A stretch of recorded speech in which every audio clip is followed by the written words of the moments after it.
one of the reasons for us being together. What have those 21 years been about?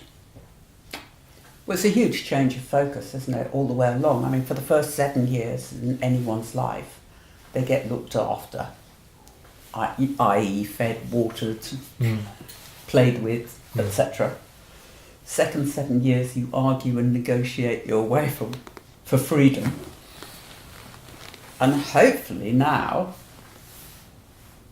we let go of the people, and they are free, but they will make mistakes, and hopefully they come back and, get a bit of input if they make mistakes. But other than that, we're more hands off now, aren't we?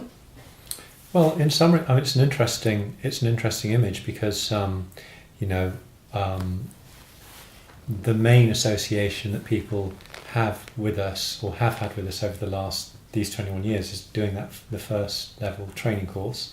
So they're here for about a year or so, and then at that point that's when we say, well, off you go.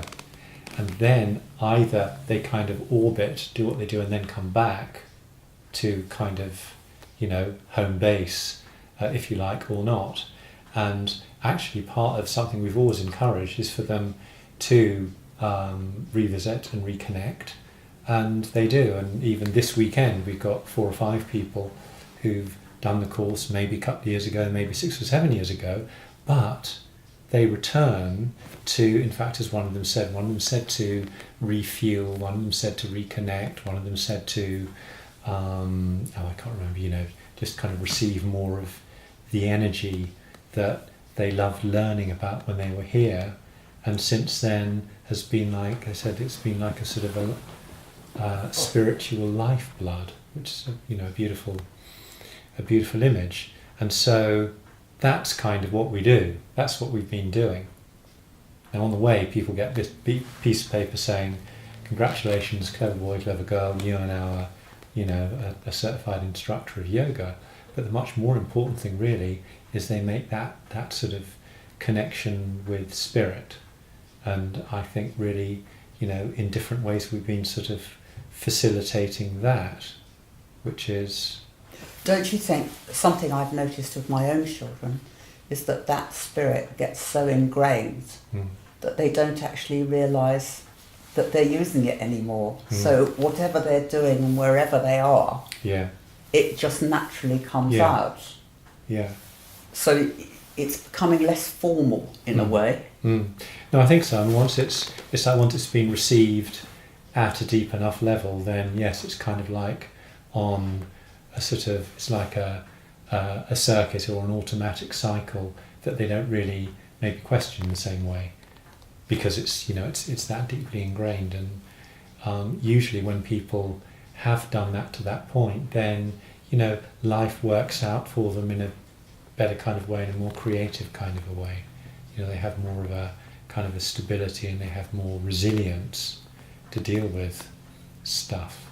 But it brings on more confusion in a certain way, because stuff starts happening without them realising why it's happening, because it doesn't appear to be related to their normal everyday focus or remit. Yeah.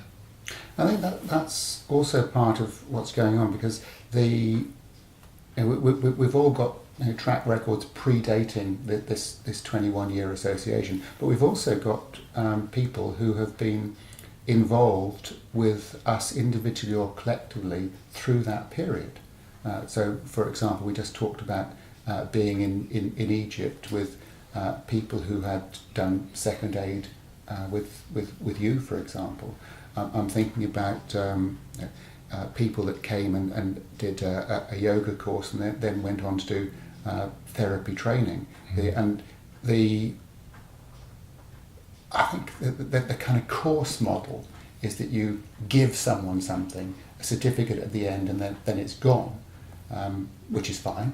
That's the way a lot of things in life operate.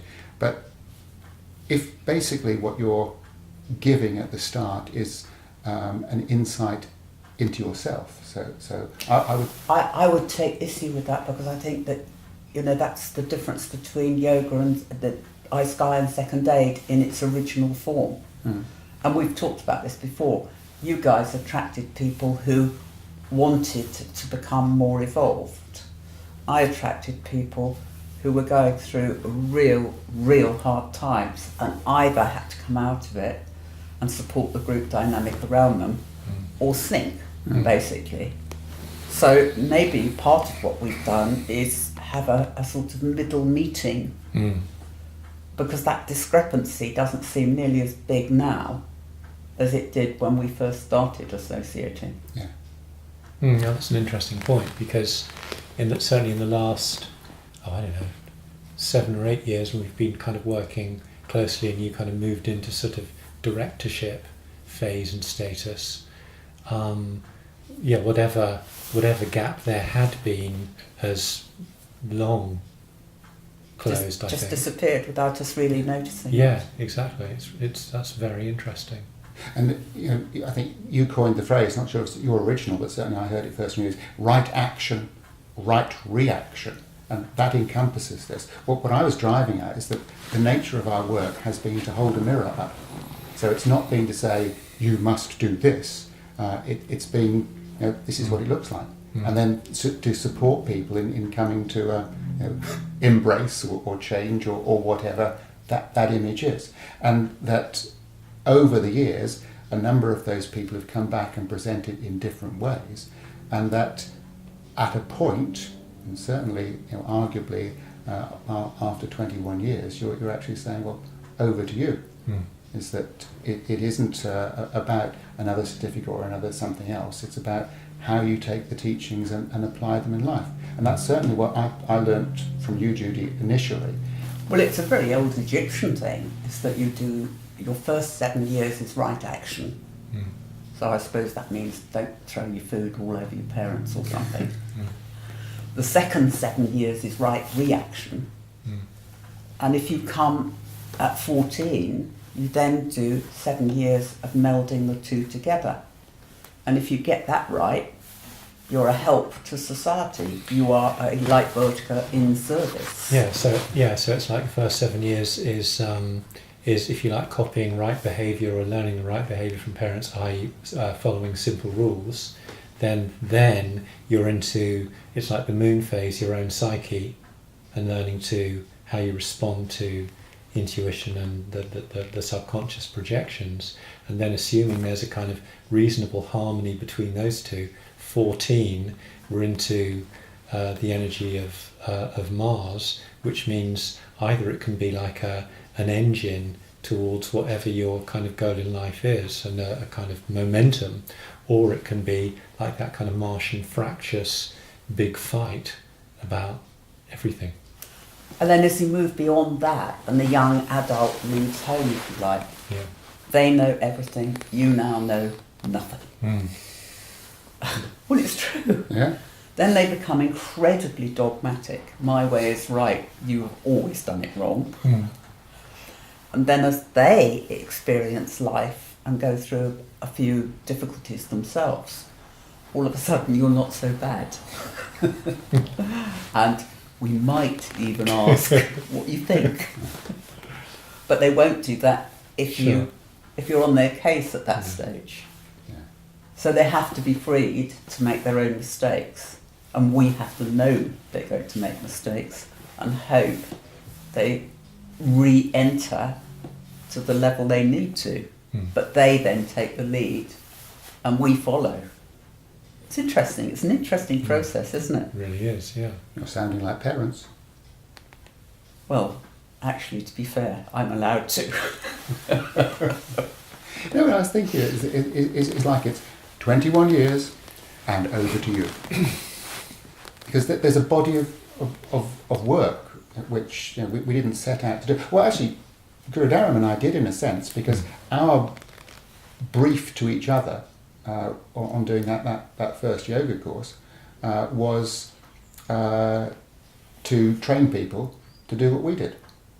And we sat actually here at Afton Court, I can't remember how many years it was, and just sat in the sun one day and said, I can remember, so I didn't plan to set up a training school. So this is all going very well. So what's the next step? Do you remember that conversation? We had 2 or 3 conversations like that, didn't we? Kind of like, what happened? How did we get here? We never planned this. Because we didn't. I could say, so what's the next stage in the plan? And you say, oh, I didn't have a plan. Thought you were the one with the plan. That's it, which is why we came back to you. Yeah. But all of it seems to be knitted together with that thing of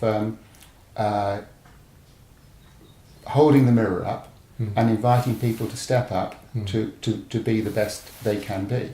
And what I was driving at with that parenting observation was that what's touched you about things that you've seen other people do, to take the teachings away. We put a whole load of things. You list achievements that have come, and in fairness, we can't claim proxy association because people might have achieved that anyway.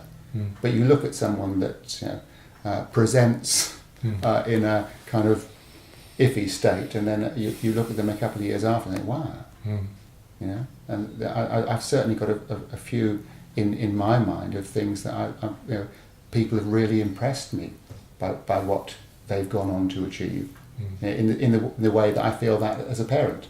When you see the child do something that's amazing. Yeah. It's not that it's amazing because you're my child. It's just amazing, and I feel that, and I feel that about people that have passed by us in that. Some of the people.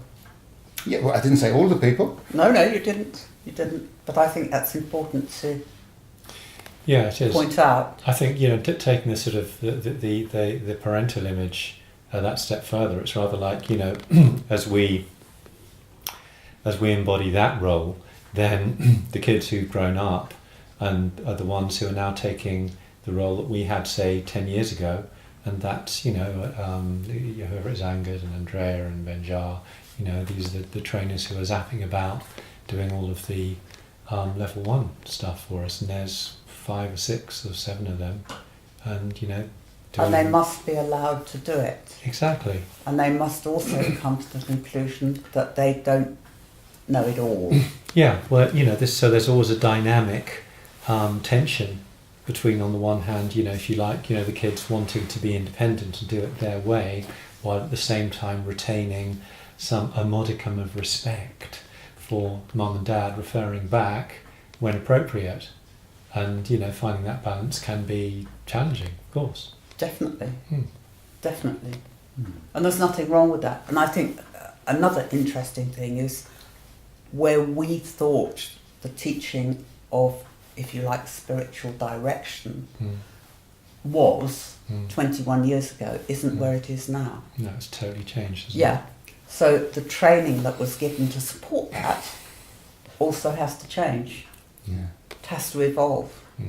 And I think that's a lot of what we've spent our time discussing, is how those changes are taking place and how we need to change as a result.